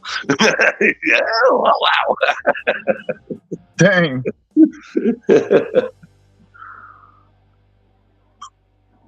But I've still got a metal pin in this leg to this day. That actually makes me think of my motorcycle accident. I keep replaying that one in my head of like what I could have done differently. But all right, so I just gotten the bike, basically pulled out of the dealership, went like 200 feet down the road, and some lady pulled out in front of me and then stopped. And it was like, you know, I keep going through like, man, maybe I could have missed her had I swerved a little more or this or that. Yeah. And it's like, I ended up going a week because I woke up in the hospital and I freaked out. I was like, where's my bike? I'm getting the hell out of here. You know, like I woke up still thinking I was riding the bike. And they were like, no, don't worry. I was like, no, I'm getting out of here. So I like started pulling stuff off and got out of the hospital.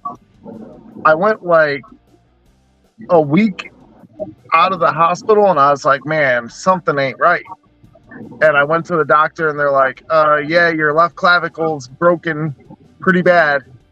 And I was like, well, you know, it'll probably heal, right? They're like, they showed me an x-ray and it was like a few inches from my heart. I was like, oh, dang. Okay. Yeah, let's you're all here. Yeah, I know, yeah.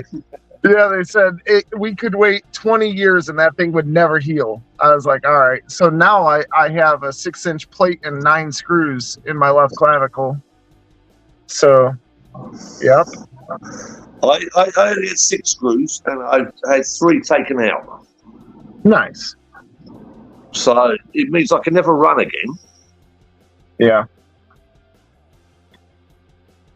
It means I have to stay in a warm country. Because it gets bloody. I'll tell you what, the humidity will get you bad. I don't actually get humidity here. If I'm in Qatar, I get humidity. If I'm here, I don't get humidity. Yeah, down here in Texas, we get a lot of humidity. It's tropical type of weather.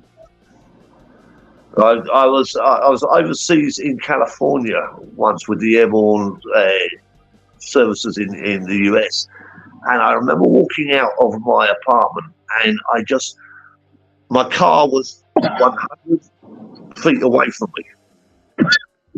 And I had to go back and shower. I had to move the car closer to where I was living, so I could. And I went back in the shower. The humidity, just that pure intense. So the funny thing about that is that California is well known in America to have the best weather. Shit, you know. So you got the best of it, and it was shit. I could share pictures with you of when I was out in Kazakhstan, and I'm standing with in Borat. I've got pictures all over the world, and I've never ever experienced the humidity like I did at that particular point in time. It was just bang. You walk out and you just be hit, and you couldn't even walk 100 meters to your car, and you're drenched. Yeah. Yeah. I just think, what the? So yeah. America was the one that has hit me. I've been in many places around the world, and trust me, I've never had humidity like that. I've been in Borneo. I've been everywhere. And America was the only one that hit me. So, to me, Louisiana, Mississippi, and Alabama, all 3 of those, in the middle of the summer, oh man, it's like an armpit. Yeah. I'm dead serious. It is literally like you're in somebody's armpit. And the smell shows that that's the truth. Yeah, that's not good. No, it's not. I was so mad because, like, all right, so Texas is already a hot place. Like, it's pretty hot. I worked in Dallas. I know what that's But like. our humidity isn't always killing us, you know. Like, it's relative. Louisiana, dude, it was like 90% humidity and 110 degrees. It was miserable. It was miserable. And my lady was like, "Oh, let's go to the French Quarter. Let's do this. Let's do that." I was like, "Hell no, we're getting the hell out of here." Like, we left. We're gone. We're gone. You know, she was like, "Oh, we're gonna do zip lining and this and that." Like, hell, we are. We're getting the hell out of here. We'll never see you again. Okay, baby, off you go. Fuck off. Thank you. I'm out of here. And then, like, I was like, "Oh, well, we'll stop in Mississippi." We got to Mississippi, and the smell was a little different, but the humidity might have gotten worse. I was like, damn. So we just kept going, got to Alabama. Alabama stopped being so humid. It kind of cooled down a little too. So we were like, all right, cool. Went to try to go to see like this alligator thing. I don't know. It was like some tourist thing. We got there. It was like, oh, we close at 5. We got there like 4 and they were like, oh, no, we're not doing it. I was like, man, won't let us in. So we were like, all right, you guys suck. Drove to Florida. Florida was super beautiful. Still a little humid though. But you got the ocean there, so it didn't really matter. Yeah. But it's regional here. It's regional here. So if I went to Qatar, then humidity would be killing me because it literally is surrounded by sea. Mm-hmm. But in Dubai, it's dry heat. Yeah, but it's still crazy heat. 50 plus. Yeah. Yeah, that's like being in the oven. Pretty much. Man. We're in winter now, and this is winter. Well, and what's 50 degrees in freedom units? I told you I'm an engineer. I don't do with that bullshit. I think 40 is like 90. I don't know. Or 100. Maybe it's 100. Hey, chat. Somebody in the chat, tell us what 50 degrees is in Celsius. In Fahrenheit. I know. Yeah. From Celsius to Fahrenheit. That's it. Yeah. 50. Double it and then add 28, I think. Oh, damn. 128 degrees? Yeah. God dang, dude. That's crazy. You get used to it. I mean, I can kind of see that because, you know, we go in Texas, it's like 6 months because I'm in San Antonio, so I'm like on South Central Texas. Right.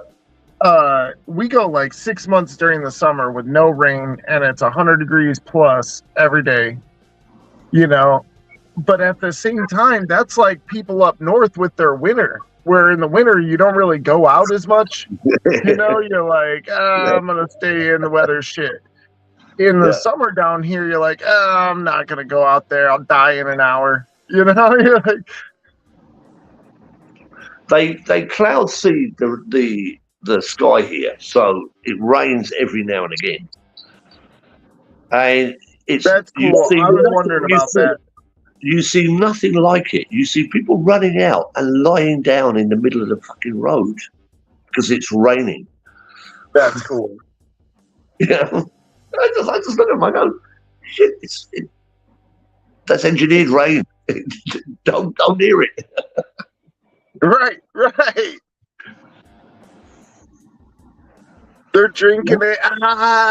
Chemicals. You know. Yeah, exactly. Yeah, you got people running out and going, oh, it's raining. Yeah, happy.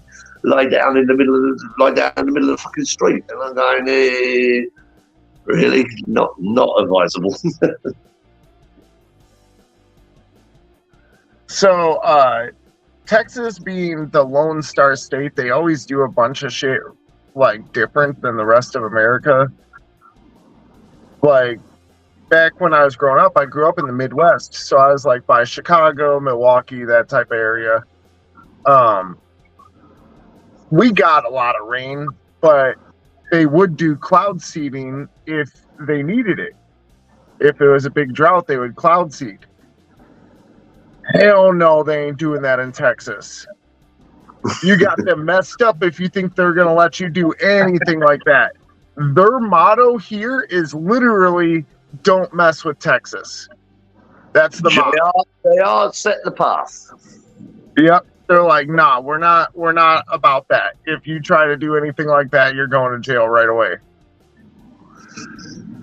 I do an awful lot of business with Dallas and Texas because the oil and gas industry. Yeah. And they just do shit that is, I just look at it and I go, really? Yeah, they do their own thing. It's like they literally do their own thing. They're like, nah.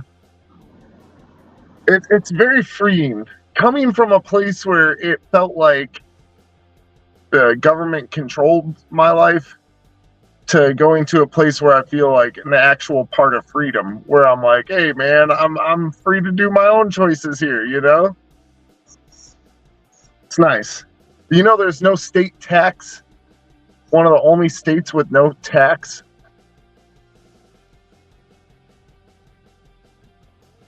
That look, I come from, I probably am the worst proponent because I criticise everything my government in the UK does or Ireland does.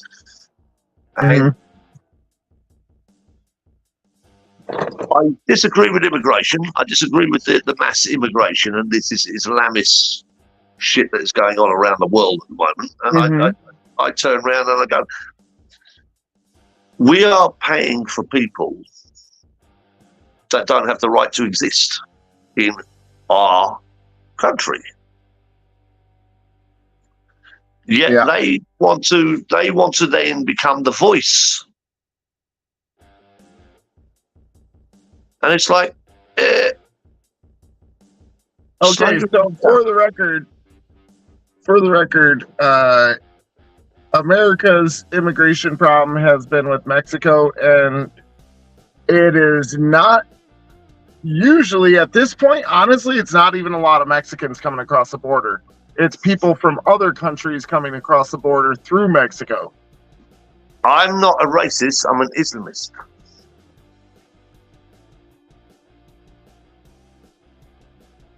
Well, I mean, in all honesty, I have no problem with anybody coming here. I just want them to be on the books. I am a believer in controlled immigration. What's that mean? Controlled immigration. It means that you don't just get on a boat in France and a rubber dinghy in France and arrive in England and expect us to pay for you. I mean, I'll put it. I'll extend the olive branch. I'll say I have no problem in you getting the exact same amount of rights as me, as long as you have the same amount of problems as me. Like as far as having to identify myself all the time and this and that. You know, like you're gonna have to buy into the system if you want a part of the system. Is all I'm saying. Like, yeah, I gotta know your name. I gotta know where you're from. You know, you got to be a traceable person because the realistic thing is here, we're only 3 hours away from the border.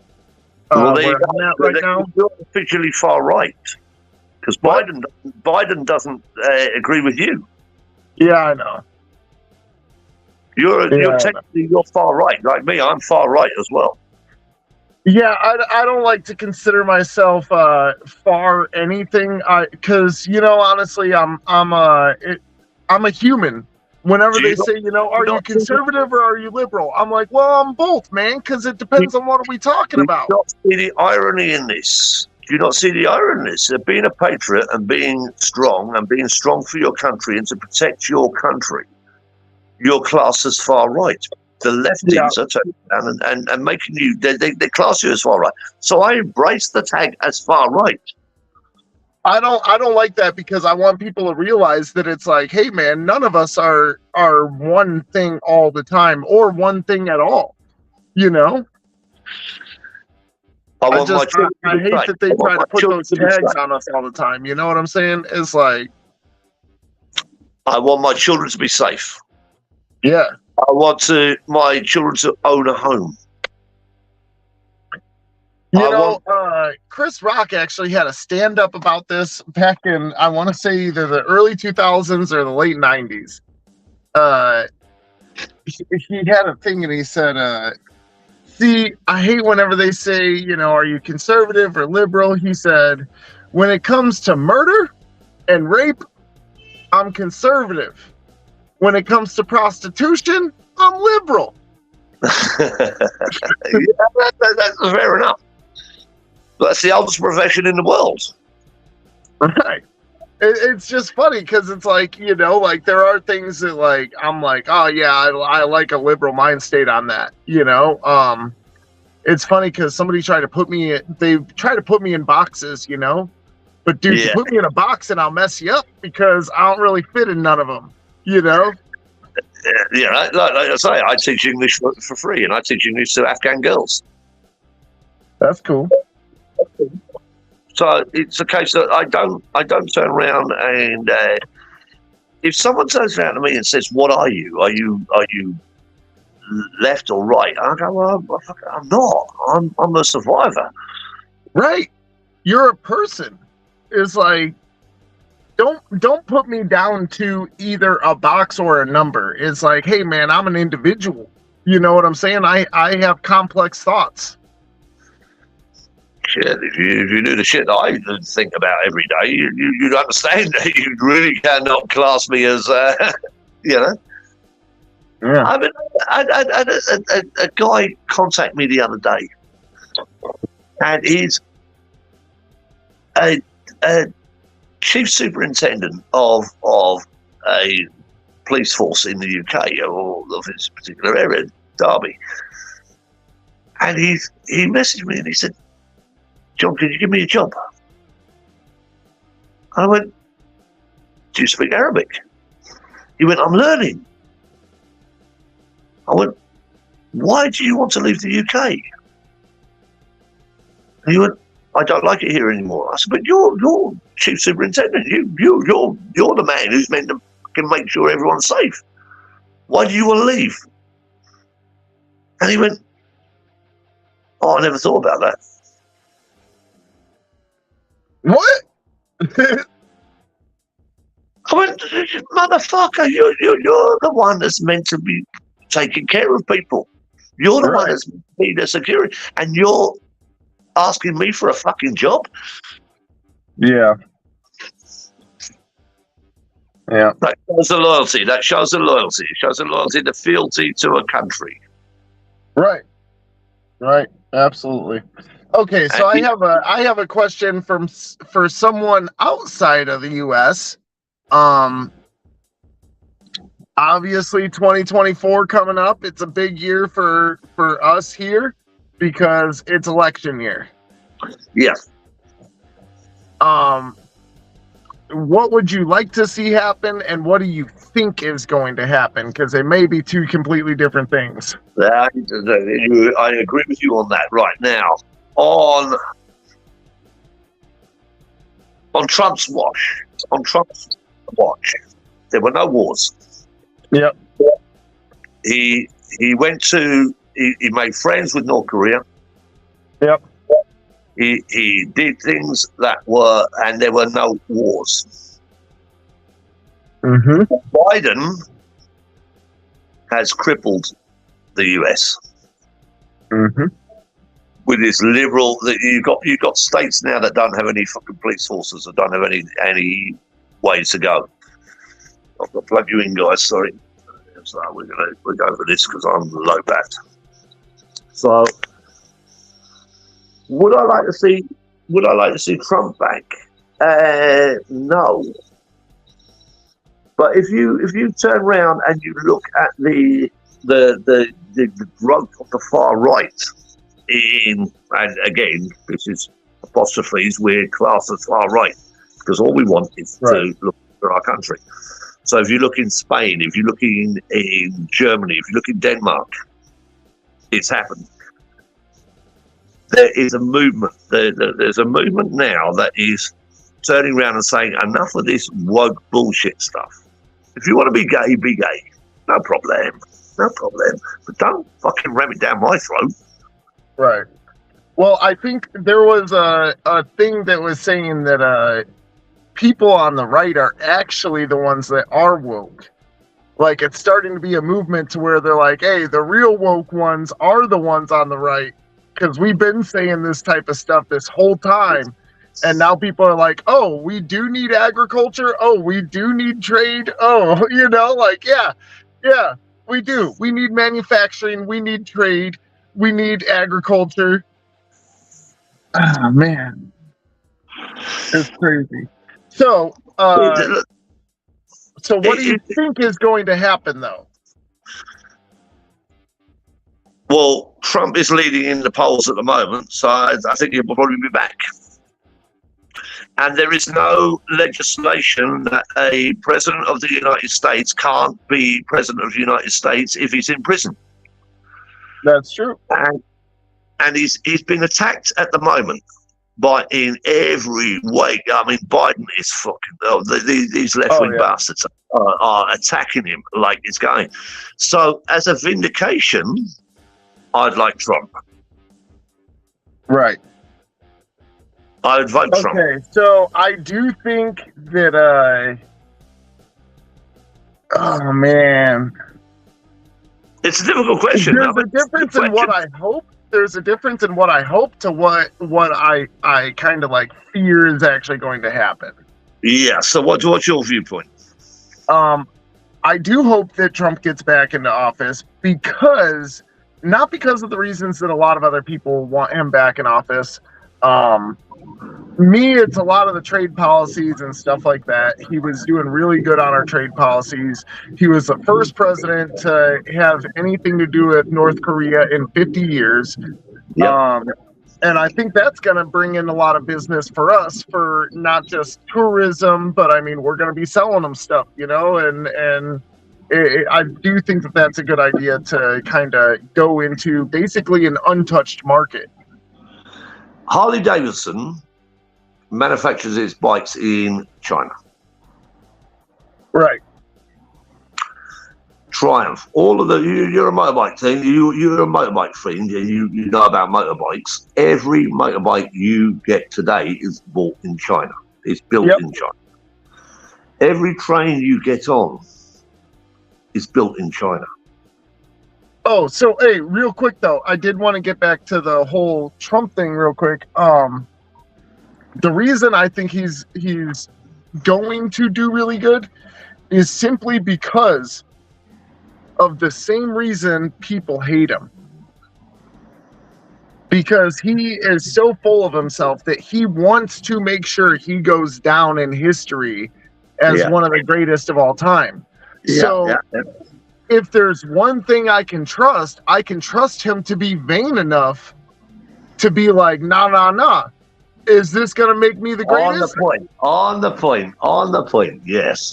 You know, and I think that's why we need to elect him, because dude is vain enough to be like, it doesn't matter what you throw at me, I'm still coming, you know, because he just doesn't care. He is trying to cement his name as somebody great, you know. If you look across Europe at the moment, they're copying Trump. Are they? And they're getting elected. Hey, and man, I'm just saying. Look at Argentina. There is a guy. Okay, so I know it's not like directly related, but a lot of things have to do with Canada as well. Trudeau. Please. I've got one bullet ready for you. Yeah, so they got another guy coming up that's talking a lot like the same ideals as Trump, and they're kind of pushing like, hey, let's get this guy. He seems to be on it. Yeah, but I always am wary of these fuckers. I really am. Right. Because it doesn't change. No matter what goes on, doesn't change. Trump understood, don't send my boys to war. Yeah. Well, and right. That's the thing is, okay, so here's the thing. Trump has been in the public eye for the past 30 years minimum, right? Yeah, and he's a bandit. He's a bandit. But here's the thing. He has been in the media. He knows exactly how everybody works. He's been around the block a few times. He's seen super rich people. He's seen super poor people. He's been an American, and in the public eye. So he's had people asking him all types of crazy things over the years. For example, the first UFC was held at the Trump Taj Mahal. Nobody else would hold the UFC event. Yeah, he was a risk taker, everybody told him, don't hold this event. This is basically human cockfighting and this and that. Now the UFC is one of the world's leading sports right now. And it's mixed martial arts technically, but the UFC is absolutely the leader in that market. And that all started from that. I mean, he used to have Mike Tyson fights when nobody else wanted to have the Mike Tyson fights because he ended them too quick. You brought me back there. I remember Mike Tyson when no one knew about Mike Tyson. And my dad and myself used to sit every morning. So we were talking 40 years ago. And we'd sit on a Sunday morning and we'd watch the Mike Tyson fight. And we were both going. And my dad was a heavyweight boxer. He was a good boy. And I remember my first time seeing Mike Tyson, and he just went bang. He just took this pounding. But this fucker was pounding him like he was going out of fashion. And he just came up and he just went bang. And this boy lifted off the floor, and I went, whoa. He was a different breed. Oh, shit. He just took such a back. He used to go into a ring and just let everyone hit him. And then just bring out just one. Yep.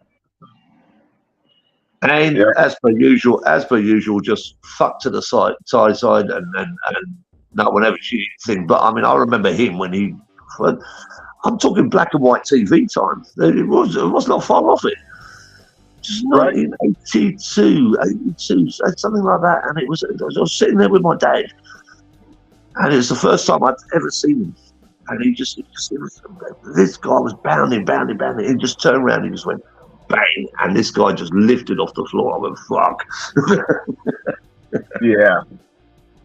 Now, to think about that, those were literally the days that Trump was on Letterman, and they're like, hey, you should run for president. And he was like, nah, I don't think I need to be doing that, this and that. He's been told, nah, bunch of times. Until the one day Obama had a speech. And at the end of the speech, he said, Mr. Trump, I see you over there have a lot of opinions, but I have one thing I'm one thing you'll never be. And he's like, I'm president of the United States. And dropped the mic, walked off. Bad move, bro. And that's how vain he is. He's like, oh, you thought so? Okay, well, they've been asking me to do this for 30 years. You bring Obama into it, and Obama was groomed from the day he was born. He was groomed. Yep. And what did he achieve? Actually, he was, if you actually think about it, so what he did achieve, other than him screwing us over on the whole insurance thing, because he messed that up bad. He did bad. Instead of insurance companies fighting for us to be their customer, we were at the will of them, and they just raised all the rates, and it was horrible. Yes. Other than that, on the immigration side, he was actually the toughest president on the border. Agreed with that. I don't. And he had a speech talking about, we got to take care of our kids, and immigration is a serious problem. People are basically getting taken back across the border, and that, dude, let me tell you, from a guy that is literally 3 hours from the border, 2 or 3 times a week, we get Amber Alerts. And an Amber Alert is somebody stole a kid.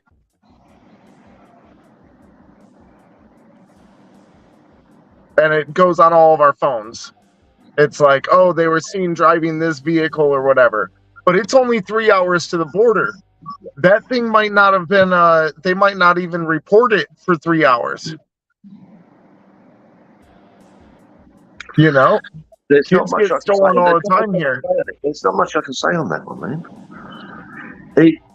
It's a real thing, like, to the point to where, like, with my 9-year-old daughter, like, we don't let her go anywhere without us, And like, she knows, like, to start screaming.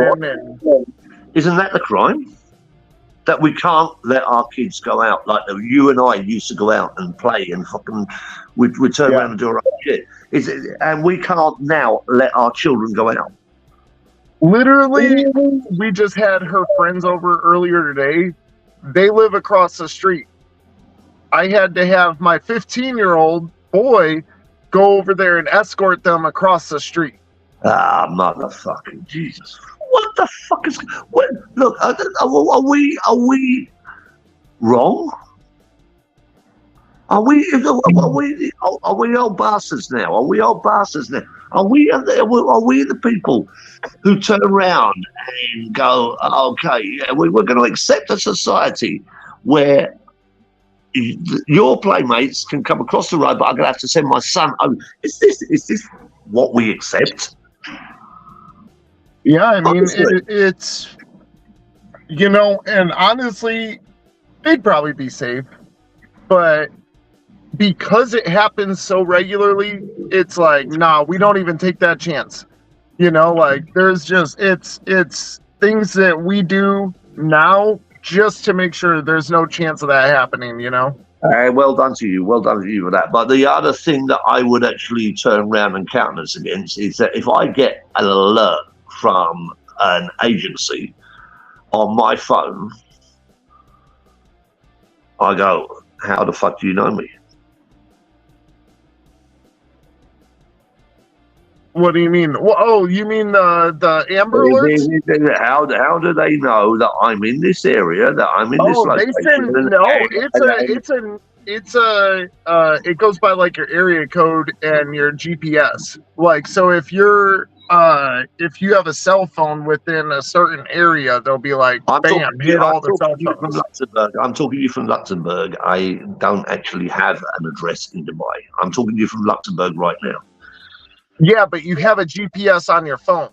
So if somebody stole somebody in Dubai, it would hit every phone in Dubai with the Amber Alert saying, hey, there's somebody stealing it. Well, in America, that's how it works, where it's like they just hit everybody in Texas. Or, well, I don't know if it's everybody in Texas. I think it's like a regional thing, because it'll be like all the ones from like Corpus Christi, Houston, all that stuff, which is even closer to the border. Okay, so let's go on to this then. If you think that is a good notification as a parent, and as you rightfully, you'd like to be notified. But I've seen the British police now turning around, and they post on Instagram, and they post here and they post there saying, can you find this person? Oh, no. See, that's like they asking us to do their job for them. Yeah. All right, now that is not what the Amber Alerts are. The Amber Alerts are like, it'll be like, it'll give you the information of the car, and it's like, if you see this car, respond, call this number or whatever, like, basically, like, they'll give you the type of car and the license plate, so okay. Anybody driving, if you see that car, call and tell them where you're at, which is good because there is so many stolen kids. Yeah, dude, it's good. If I'm driving around and I hear an Amber Alert and there's like again, I will argue with you. Who's your police well, chief?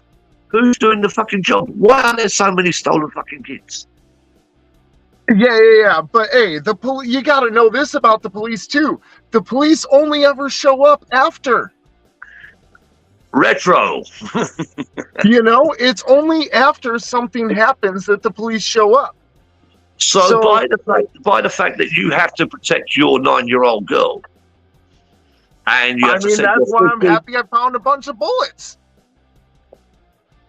There you go, my man. Right? Like, There you go, my man. There you go, my man.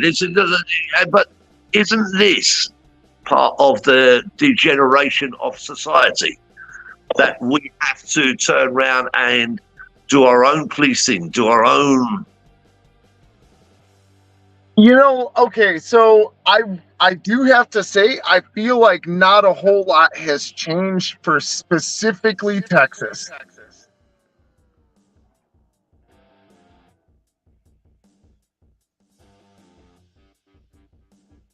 Because like they've always been on that, you know, like they've always been on the, oh, we got guns, we're gonna protect our own, you know, like. I'll have to come out and come back. All right, I got you. 2 seconds. 2 seconds. I'm gonna come out and come back. That's cool.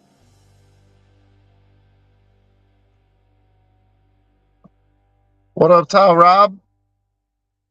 I don't know where Cole's at, man. I think he's sleeping. He's snoring in the back.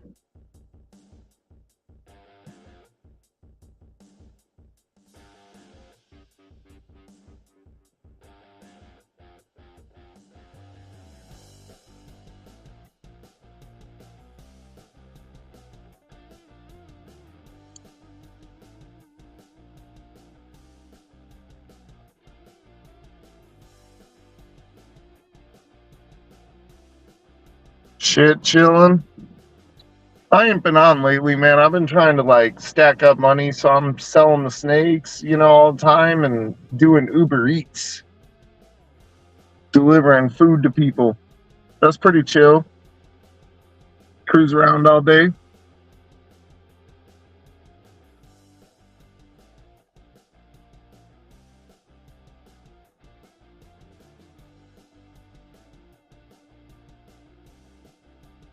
Hey, Cole, you gotta let him up. He's probably in the background. I don't think I can let him up.